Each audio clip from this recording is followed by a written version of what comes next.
why the happy wife, happy life model is broken. So often the people who quote this get seen as selfless, like they never complain, they are mature, they put their partner's happiness above their own.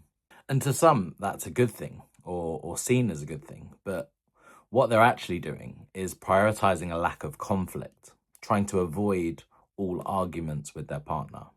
It looks different on the surface, but it actually feels the same underneath. And that's why it's so hard to catch, right? Because if you're a man and you have a real opinion, something you actually want to say, something that you know will cause a bit of friction, and you just end up holding back. You end up not revealing that because you think, oh, is this worth the disruption? And when it's not worth the disruption, most of the time you go, no, it's not. So why would I then cause that drama? Why would I want to cause that part in my relationship? So you bury every opinion. You bury it, you suppress it, you edit things before you say them. So your partner's not getting the genuine part of you. They're not getting what you actually feel and how you actually feel, because everything you say is behind this mask filter of what you actually want to say, because what you actually want to say might cause some disruption and might cause an argument. Now, you may be asking, how does that affect my relationship? Well, it affects your relationship in two ways. Both are slow and both are damaging. So the first one is that your partner won't feel like they can trust you. Now, that doesn't make sense. Well, of course they can trust me. Well, no, because when you're giving someone only the edited version, only behind the mask, they're not able to understand what your true opinion is. All they're getting is this filtered opinion of you. If I was to put everything through a filter, everything I said through a filter, it wouldn't be the genuine me, it would be the masked me. Because you can't be close to someone who's edited, only someone who's real. Let me just repeat that. You can't be close to someone who's edited, only someone who's real. Now, the second thing is even more damaging. It comes down to appeasement. The partner would end up becoming resentful. The one who keeps toting this happy wife, happy life doesn't realize that actually all those opinions, all those filters that they have to put up before they speak to their partner, all the reasons they're hiding behind this I need to keep them happy rule, ends up leading to some resentment. And that resentment can lead to unforgiving thoughts, can lead to burnouts, can lead to not feeling like you can be yourself in your own relationship. And your relationship should be the safest place you ever feel. If it's not, you're in the wrong relationship.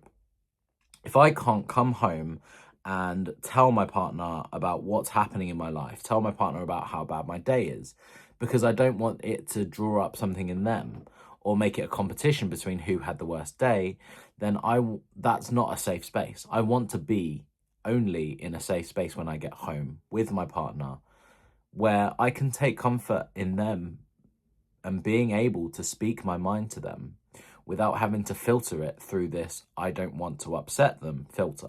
Now, again, as I've mentioned, this resentment shows up in different areas. It could show up in the way you hold everything back.